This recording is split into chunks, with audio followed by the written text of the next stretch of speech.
recording. And now we are going live. What's wrong? Apologize for this little spinning thing.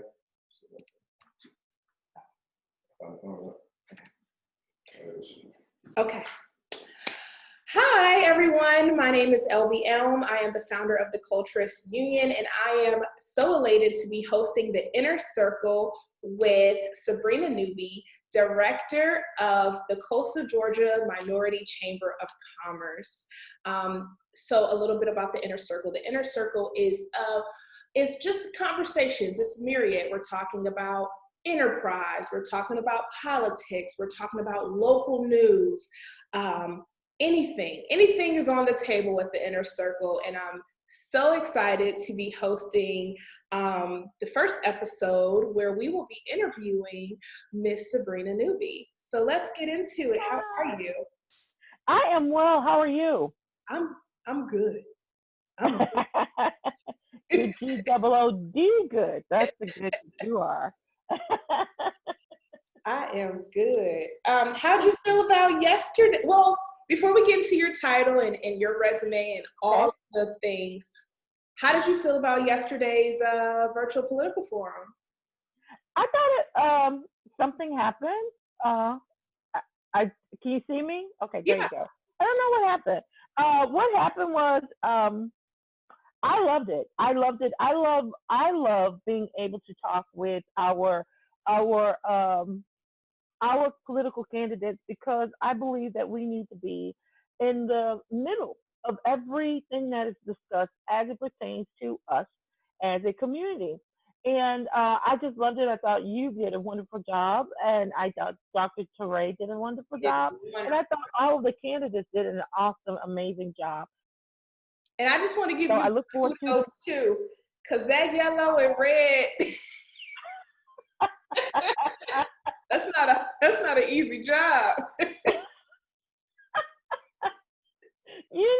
That is not an easy job. I will say that it is not an easy job. I will not wish that job on anybody.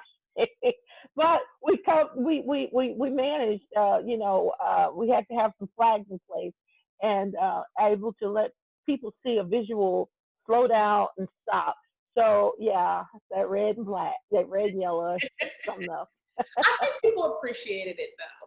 I hope so. I just really wanted to be able to give them some sort of visual aid as they would have in a normal debate. And being that we're in such a uncertain, different time, I thought that would be able to help them in a different way. So I was happy to oblige.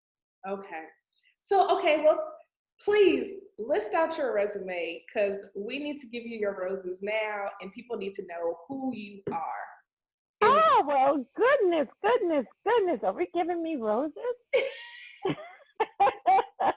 Well, I can tell you, I'm setting this up. I'm sharing it on my page, on my tablet, so people can see what you're doing. And then I will be more than happy to give you those accolades, if you will. So, yeah, there you go. Just got it set up and boom, boom, boom, boom. So hello, everyone. My name is Sabrina Newby. I am the CEO of the Coastal Georgia Minority Chamber. Now, many of you may be wondering, how did I get here? Like LB has so eloquently asked. Tell us about you. So I am originally from Louisiana, a place called DeRidder.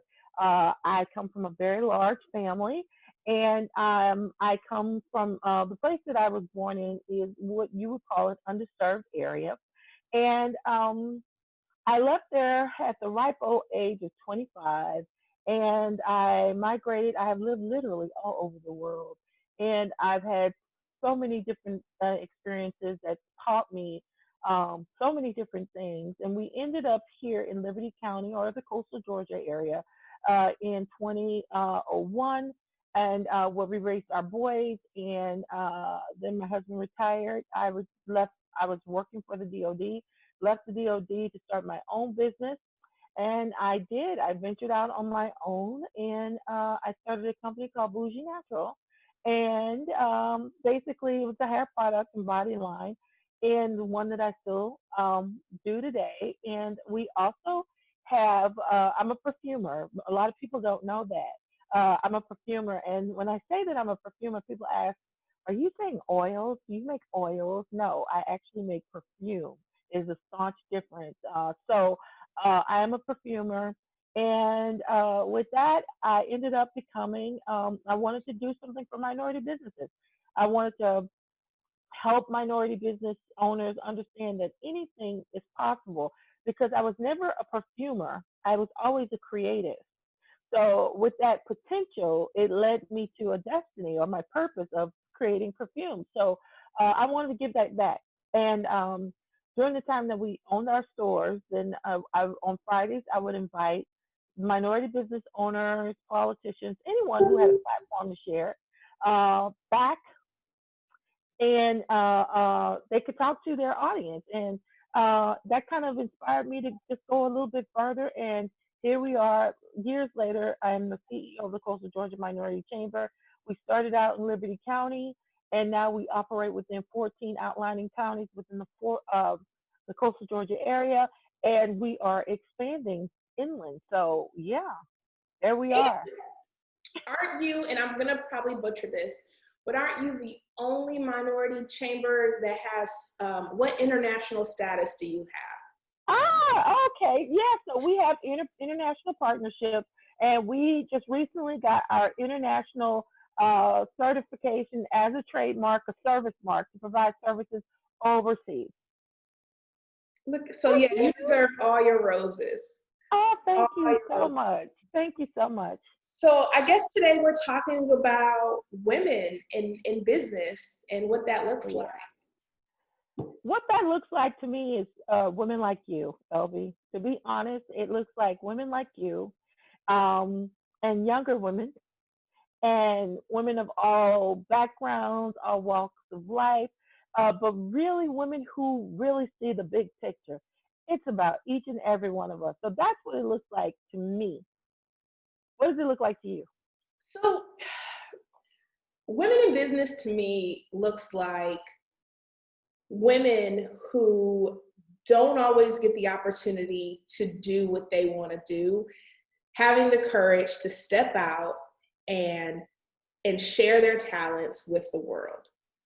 And for me, my passion is women of a certain socioeconomic position, because those women don't really get those opportunities.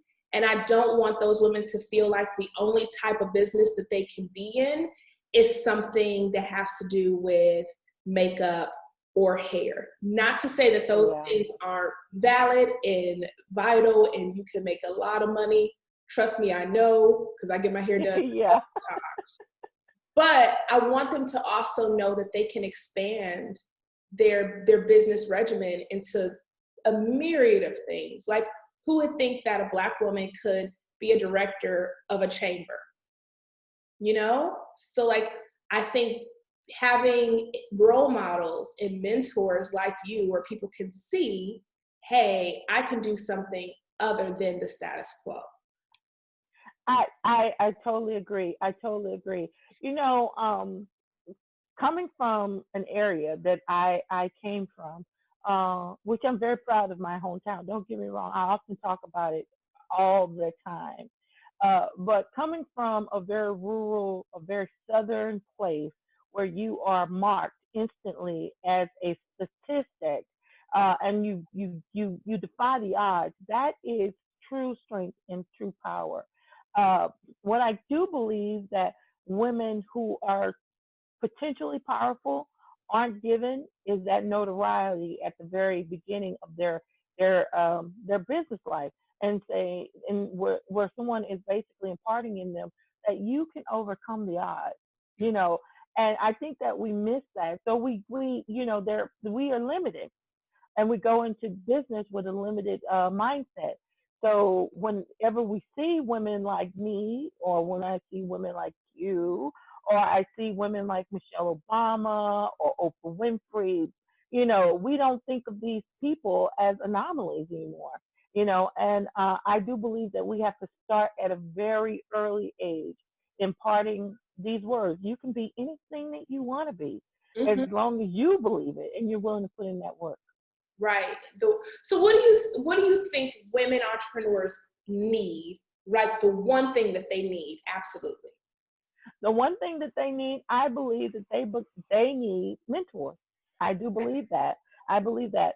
My first mentor, and I talk about her all the time. My first business mentor, outside of my mom and my grandmother and my sisters, because they teach you that those are those are the first mentors. They teach you how to take care of the house, how to be ladies, how to do this, how you do that. But when it comes down to business, we women, especially women of color, we really don't get, well, at that time we weren't getting the Still don't. exposure, yeah, to those Still type of women. So my first professional mentor was a lady in Germany. Her name is Sherry Verstragen. I talk about her all the time. A hammer personality. She was not a woman of color. She was a white woman. However, she took me under her wing so graciously, and she basically showed me a lot of my own potential. And when I saw that, when I realized, hey, I can do this too. I can become a Sherry Verstragen just in my own way. Then I was able to build on that. But I knew I needed people to tell me you're possible, you're capable, you have potential.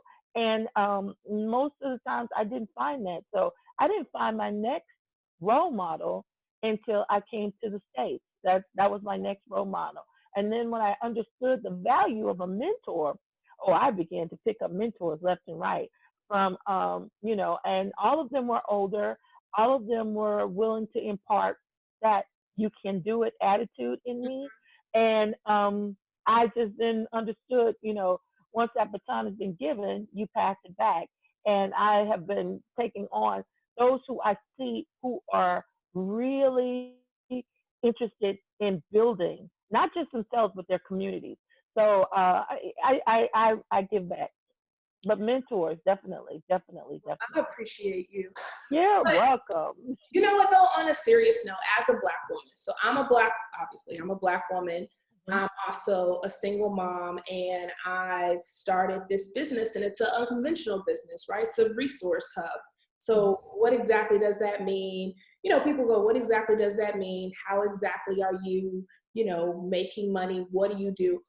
What, I guess for me, it's always a struggle because I'll see other women in business and not that I get envious of them, but I wish that I don't know, it was more easy, that it was Yeah. easier for me to be in those positions that, white women have. I mean, if we're gonna speak Right. candid, like I feel like it's a lot easier for a white woman to do what I do and get ahead and get resources and get capital and Right. mentorship. So what for minority women, and I mean not just black women, but minority women, poor Hmm. women, women who are single mothers, women who have a family, what can we do to get out those resources and those mentors? Well, the first thing I can tell you this: they're capped. And you have to be willing to defy those caps, those which are the odds that are placed on you. As a woman of color, you just meet it, because what I've learned is when people see something that has never been done before being done by a woman of color, there are people who take offense to that. There are people who will oppose that, and there are people who don't understand it. And because that, and then that's where those caps come in, or those odds come in. So I would say you would have to be able to and willing to defy those odds that are being placed in front of you.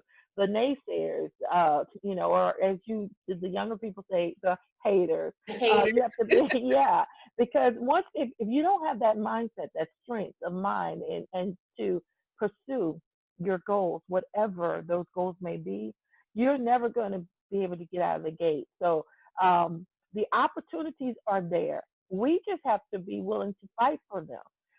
And that's something I think that a lot of people don't understand. When the chamber first started, a lot of people thought that it was going to be a bunch of black folks asking for free stuff.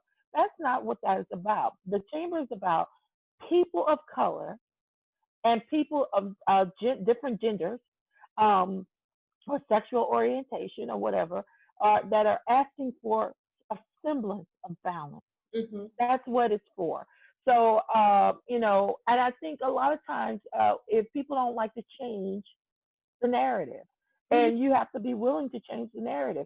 You have to stick to your guns, be willing to defy the odds, and just basically have the strength of mind to pursue what you know is possible. There's somebody who just commented on our live that just said, I wanted to start a business, but I feel like I don't have the capital. And I would say that I think there's a misconception that you need money to start a business. And I'm going to just say this across the board. I don't think that it's a lack of money that's the issue. I think Right. most businesses have an obscurity problem. You need to be seen. No one knows who you are. And so the first thing, if you're going to like start a business, isn't about gathering all this money, because even if you get loans or grants or whatever, or crowdfunding, you're going to have to pay it back, or you're going to have to produce something. So the Right. first thing that you need to do is get seen, and Yeah. not Yeah. be afraid to talk to people who don't look like you, who don't act like you, who make more money than you, who don't operate in those same circles as you. You need to get comfortable with being uncomfortable, and get That comfortable is with true. sharing what you want to do and being seen and noticed. So I'm going to share this story, and especially for the young person, the young woman who is interested in opening or starting a business. When I first started Bougie Natural, I started Bougie Natural right in my house. Mm-hmm. Right in my house. I did not get a loan. I did not have investors. I did not have partners. I did it on my own. So, what does that mean? You can do it too. I worked a full job. I was a mother 24/7. I was a wife 24/7. So, none of that stopped. Now, one of the things that I understood is as I was researching starting my business, I researched the first thing they were like, well, you got to have this, you got to have that, you got to have all these things. And what I learned, and I'm so thankful for, is I was able to pull myself up by my bootstraps. Mm-hmm. Nothing did I didn't have to get any of those things. I was able to do it on my own. So can you do it on your own? Yes. Now, the exposure part, when I first started my company, one of the things that I did was I gave away a lot of stuff for free, just as testers. I Mm-hmm. went into stores handing out people, hey, you want to try this perfume? Tell me what you think. I called people over. I said, hey, I made something. I want you to try it on your hair. Tell me what you think. Right. So I wasn't afraid to be free. I wasn't afraid to give things away. And then when those things became popular, people were my biggest marketing piece. And then when I got big, I wasn't ready for it. Right. That's the thing. I wasn't Right. ready for it. People don't fall in love with the brand. People fall in love with the person. Same thing Yeah. with the Culturist Union. The very first thing that we did, me and Carmen, was do information sessions and just networking events. And we just, I mean, if we had to spend $20, we would call someone like, hey, can we just be at your shop for a couple hours and just tell these people about us? Every Oh, yeah. networking event that I could possibly go to, I'm like, hey, I'm LB and I'm the Culturist Union. They're like, what is that? Oh, well, let me just tell you about it for a couple minutes. Oh, come over here, let's talk. Because that is what you need to do. And like, if there's an opportunity, I believe wholeheartedly that you should say yes to everything. Everything. So you cannot say yes Everything. anymore. And you're very true. But here's the uniqueness about my story. People think that I'm not an introvert. I'm very introverted. I'm very shy. And I did not want to be out there in front. I didn't. My husband was telling me I was getting requests for interviews. I was getting requests to come out and participate, and I just didn't want to do it. And my husband was like, "Okay, you're gonna have to go do it." And I was like, "No." I would ask friends, "Would you go do it for me? Would you go?" And one day, one of my friends asked me, she said, Sabrina, what would you do if Oprah asked you to come on? I said, I'd send you. I'd send you. So I was so serious. I was seeing you. So my husband sat me down, and he basically made me understand what was happening. And reluctantly, I started to drag myself out, get out front, take the stage, be the speaker, become Sabrina Newby. And that's the deal. So when what a lot of people don't understand, when you're creating a product, you're creating two products. Mm-hmm. One is the product, the actual product, and the other is yourself. Yep. And believe me, a lot of times, as you said, people are more drawn to you, and then they will buy into the product. Mm-hmm. And it's a proven that is a proven psychology, and it's proven by means of YouTube. Mm-hmm. YouTube has Exactly. created so many personality brands, and then later they actually launch a product brand. So you have to be able to sell yourself in a way that no one else can do it. And then, I also want people to realize that obscurity doesn't mean that you need to have tens of thousands of followers. You don't even have to have 1,000 followers. You just need your faithful Right, few. You need your right. faithful few, Yeah, you that know, is very true. That's and they true. will ride for you, and they will share your stuff, and they will buy from you, and then you just keep collecting people. Like Yeah, that's how I think the Culturist Union is just a collection of people every day. yeah. And it's exactly what it is. You have to be willing to do what other people are not willing to do. And that's my little dog Simba. Everybody knows Simba. He just like wants to come on and Yeah, say hello. But yeah, you got to be willing to do what no one else is willing to do, and no one else can sell you better than you. No right. one else. So I wish that I is a could show great my thing. pet, but y'all would probably freak out. What happened? I said, I wish I could show everybody my pet, but y'all would freak out. I got a snake. You didn't know that? No. Yeah.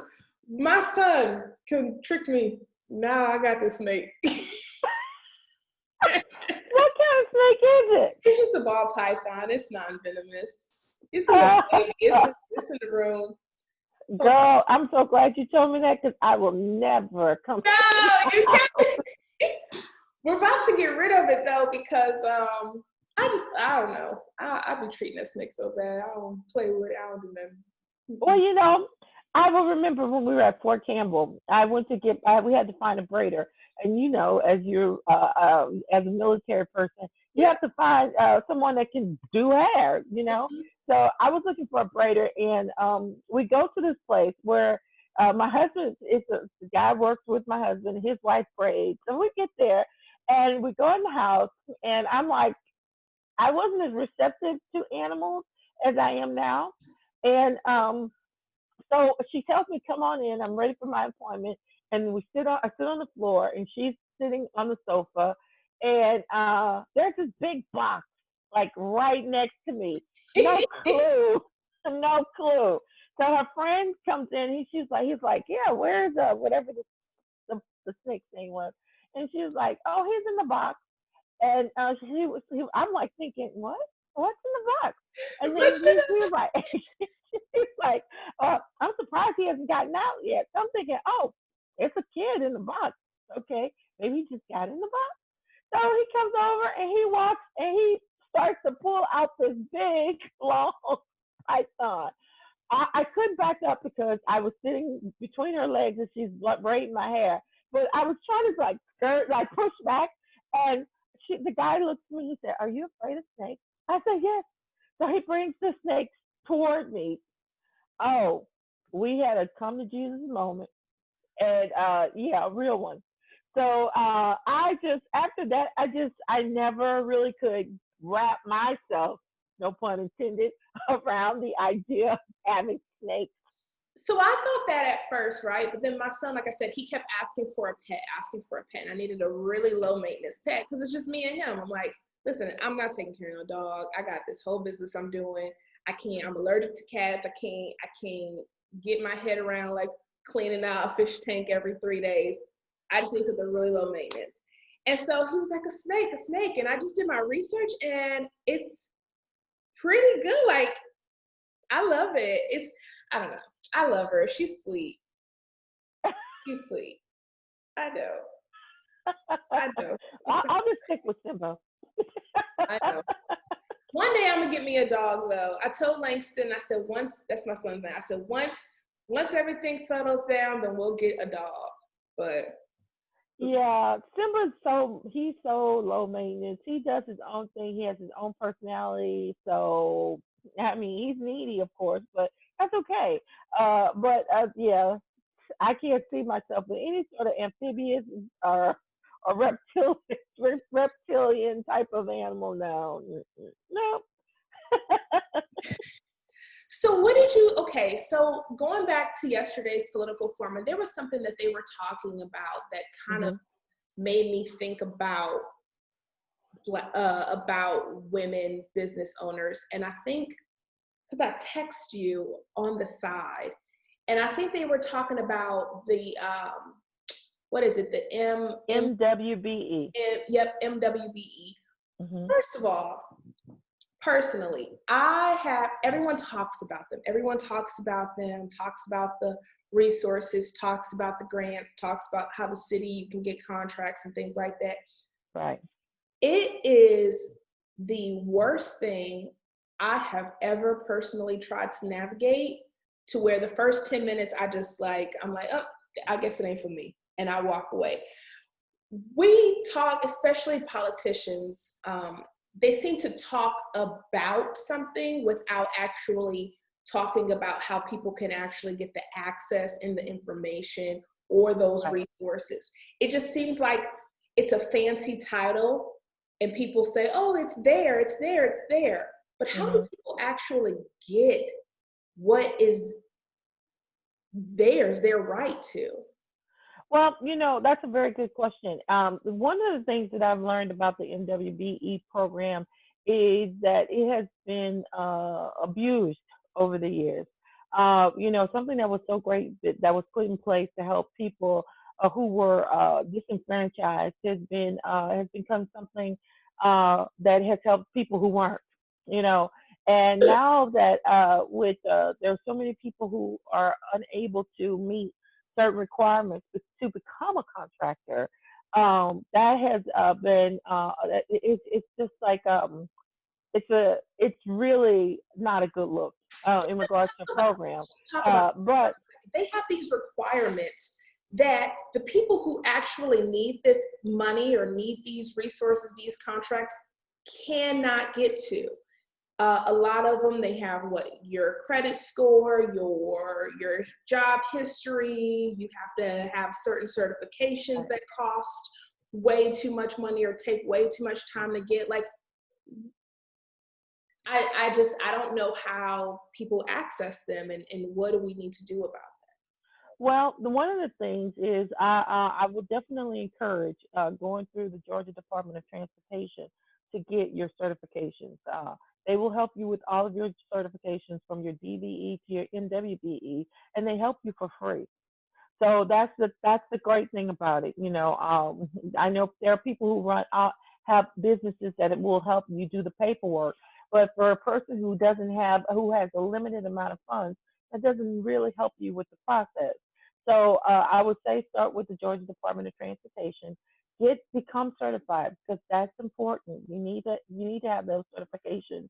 Then what I would say is start as being a subcontractor. Start. So that means that the person who has to take on, there are certain things that you're going to have to have. You're going to have the insurances. You're going to have some employees. You're going to have some people in place. But as a subcontractor, you are not required to have as much as a general contractor or the prime. So once you learn the ropes of that, then you will be able to take on more opportunities. And once you start to partner with real primes that want to engage the minority community, you have a real chance at getting or making some real money. Now, how do you find those people? That's the question. Um, you know, uh, there's got to be an outreach, and we're working on an outreach. We've gotten quite a few people interested in working with us in regard to that. But we're creating an outreach, and so we can connect the dots as we've been doing all this time. But definitely start as a subcontractor, and you just kind of like go from there. You have to get engaged, and we have to start learning to take chances. We got to take chances because the minority concept has a new face, and that's the minority white Now, woman. right? Yeah. So, we have to compete with that. And then we also have people of color have to compete against one another. So we are kind of like hesitant. We're quick to throw in the towel and say, we can't compete, but we got to learn to compete. We must learn how to stay the course. Otherwise, we're just willingly giving or funneling all of the money to a demographic that doesn't do or that does very little for our community. It absolutely. And so I know that you're a resource. I know that the Coastal Georgia Minority Chamber of Commerce is a resource, but let's talk about how people with the misconception about the word minority and who exactly do you serve? Because I know personally, I think that people hear the word minority and they automatically think Black. Right, That's not right, right, necessarily a right. bad thing, but like, who does the minority chamber serve? Well, let's talk about the word minority for a while. So for a very long time, black folks singularly were known as the minority community. Mhm. When there were so many others who are minorities. You have the Native American, Asian Pacific, you have the Asian community, Hispanic community, African American community, and then you have the women community.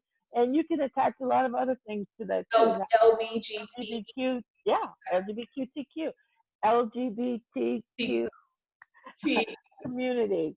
A lot of alphabets, but I didn't get it down pat. But you can attach those to the community. But when it comes down to minority, with a fast growing black and brown communities, in 2012, in demographics, we will no longer be the minority. We will be the majority in populace only. But when it comes down to economics, we will still be the minority. And people need to understand that. So what we do, and who do we cater to? We cater to women. We cater to the LGBTQ community. We cater to the African American community.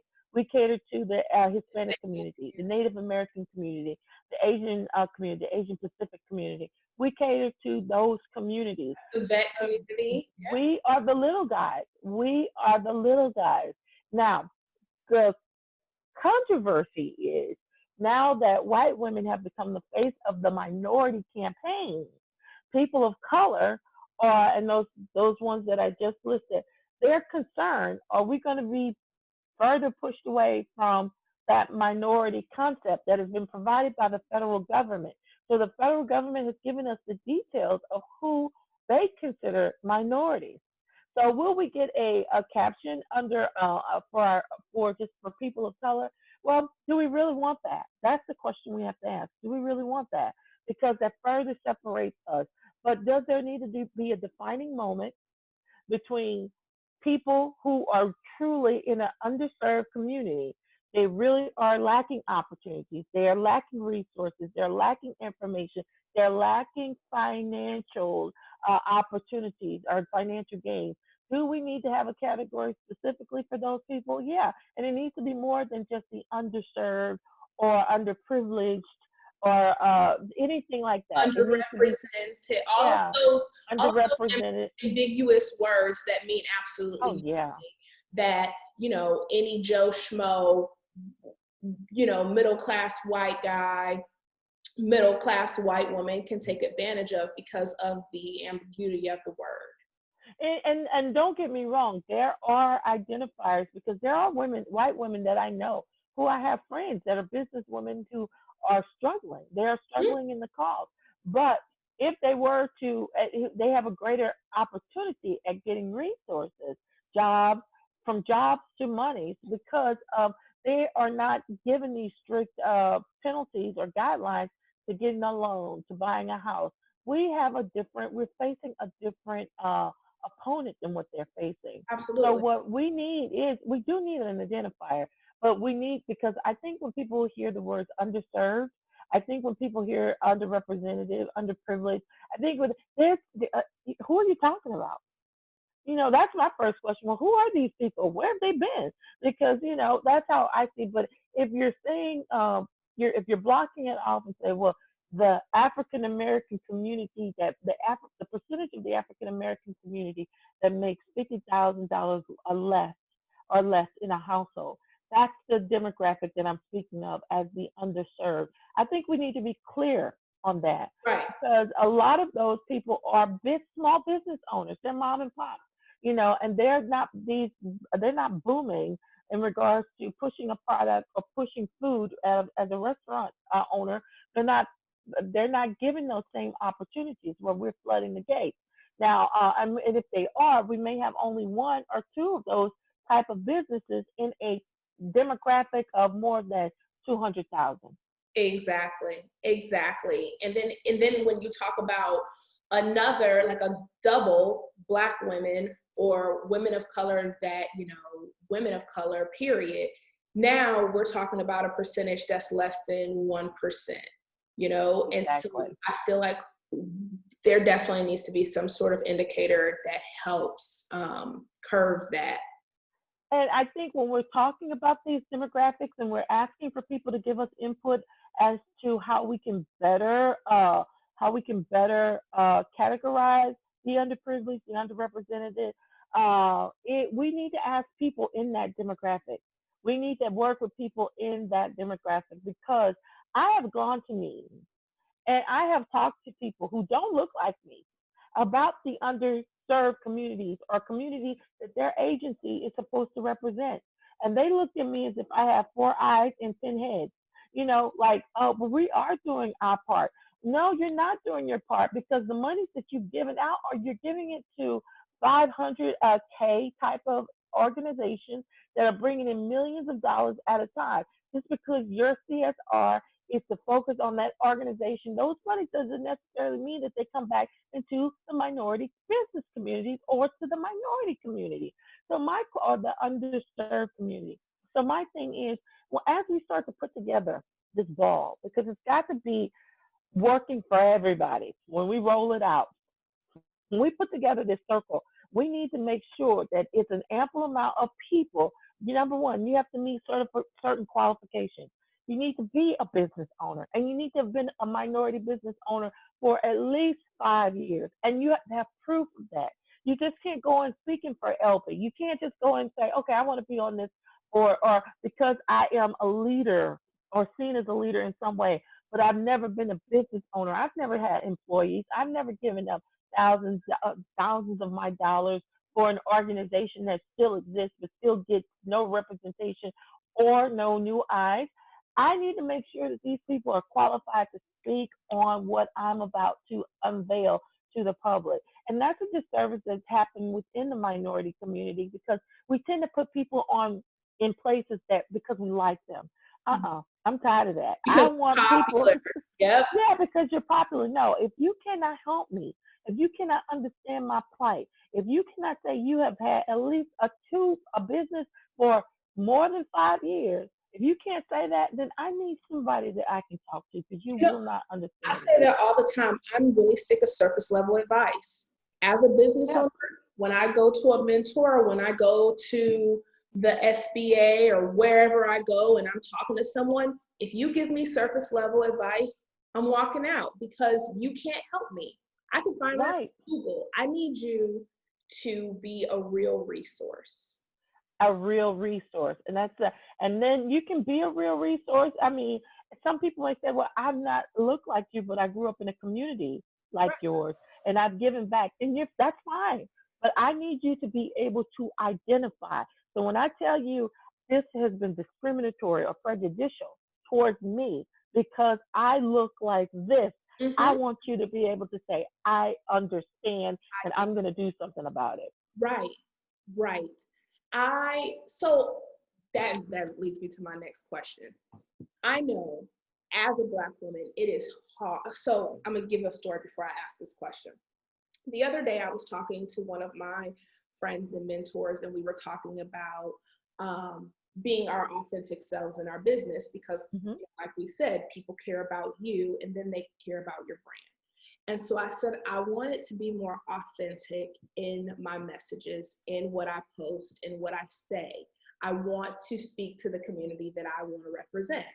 And this woman was like, oh, you should absolutely. And I felt like I was validated because this woman happened to be white.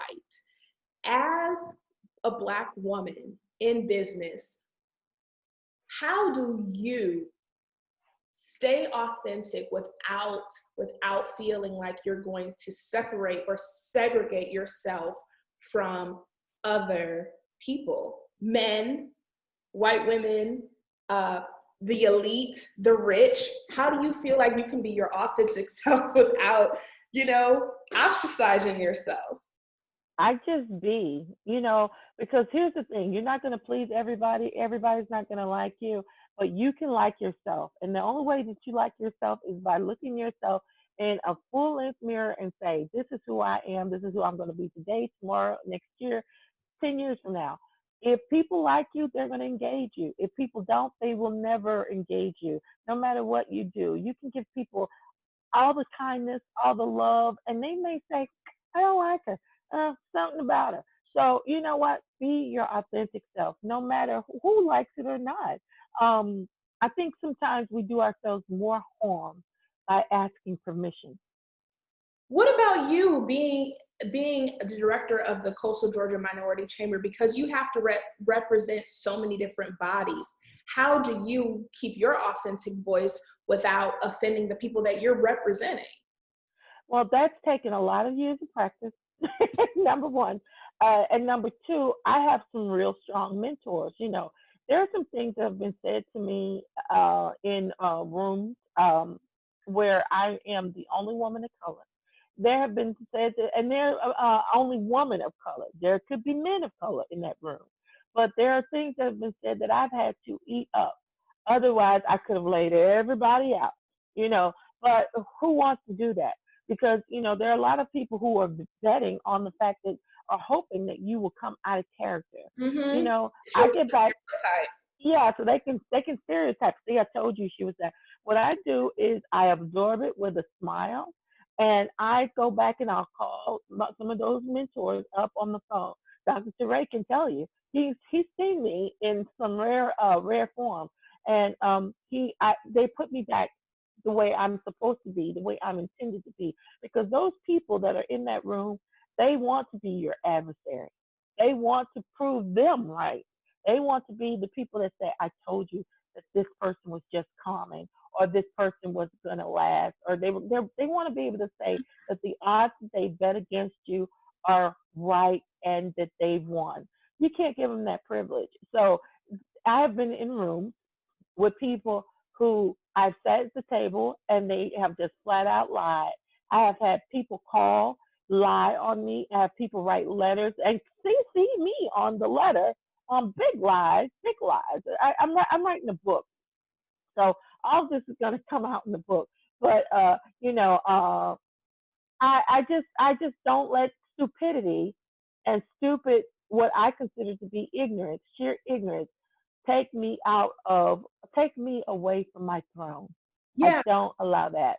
especially, I don't know, like, so for me, I feel like, because I'm young, or because I'm Hmm. considered young, I'm not young, but because I'm considered young, because I actively choose to wear my hair in, a culturally appreciative way. I always have my hair braided, or, some sort of, thing going on. I rarely wear my hair straight because I have tattoos and I actively show them. I have had people, and I feel like it's an act of courage for me to showcase those things Right, and also be in the front, because I know that that is going to be something that's going to trigger someone to think that maybe I'm right, not that educated, or maybe I'm not that professional, or maybe I'm not as, like you said, common, or uh, entitled to do my job or to be in this position. And so I know that there are a lot of people who feel like they have to culturally appropriate in order, especially women, we have to culturally right. appropriate in order to you know, elevate our status. And so like, how do we combat that as women? I, I honestly, LB, and I will give you the best answer that I hope you can incorporate. That type of stuff, it doesn't bother me because here's the key: they can they can borrow or culturally appropriate, or they can take, or they can steal. But the key, they can't take what's in here. Mm-hmm. They can look like you, create your look, wear your braids, your beautiful braids, everything. Ask what type of lipstick is that? What everything. Mm-hmm. But they can't That's duplicate this. lipsticks together. Yeah. That's the key right here. This is the nucleus of everything. This is what inspired the look. This is what inspired the lipstick. That inspired the braids. That inspired everything. They can never take that. So when people talk, and I've had several conversations about cultural appropriation, I don't let them get to me because I'm like thinking ultimately they're trying to take you and they can't. I don't think they know that they can't take you. Right. Right. Yeah. And how do we support each other as women of all demographics? Like, what can we do to be better for one another? What can we do? Yeah, What can we do? it's I fun. tell you, first of all, we have to realize that we're in this plight together. We're not enemies. We're not enemies. I don't have any women enemies, and if I did, you just basically, before I would declare a woman as an enemy, I would just not deal with that person. Mm-hmm. Because I'm like thinking I don't have that type of time on my hands, and to have an enemy is just all time consuming. It messes up Child, you your got to own maneuver. psyche. Yeah, huh? It messes up your own psyche. Yeah, and it messes up your schedule. You got to move, maneuver. Oh, she gonna be there, girl. I can't come. Maybe a great event. No, I don't have time for that. Let me go on up here and just not deal with that person and enjoy my day in life. So, as women, we just got to come together and understand that we're in this together. We will never be on. I don't think there's going to be a time within the next 50 years that we are going to be um, separated fully as women. I don't care what color the skin is, because when people get mad, the first term they like to term us as something derogatory, Mm-hmm. and that's a woman. Period. Mm-hmm. Whether we're doing something awful or not. So my thing is, we just got to realize it and want to work together and not have an issue with one another. Uh, I just don't. I don't have issues with women. Yeah. Just keep it moving. I don't know. For me personally, I try my best to seek out. If I'm going to, for instance, if we need a website, I'm going to seek out, you know, a woman in tech, and I'm going to ask her to build. I'm not going to just go with the first guy that comes to my, you know, if there is a opportunity that, you know, for business partnership, seek each other out and build each other. I believe that one of the things that I wholeheartedly believe is that people don't have to reach up in order to elevate. I believe Right. that you have exactly what you need. And if you join with other women who are on your level, you guys can rise together because you Right. can use each other as resources. You guys can barter. You guys can, you know, bootstrap together. Like you said, you were building your company in your house. Right. Did you have a homegirl that was in there helping you? I did. I had a homegirl, Keisha Owens. She was there. She was helping me. She was helping me pump. She was helping me mix. She was helping me just do a lot. She was there. She was there. And then my sisters, once I would sell it, I would give them some. They would say, send me some so I could sell it down here. They were helping me get it where I needed to go. So I knew my tribe. And they were always there, and they're still here. And then I'm gonna say something that's gonna make some people upset, but that's gonna be okay because, like you said, I can be my authentic self. Yes.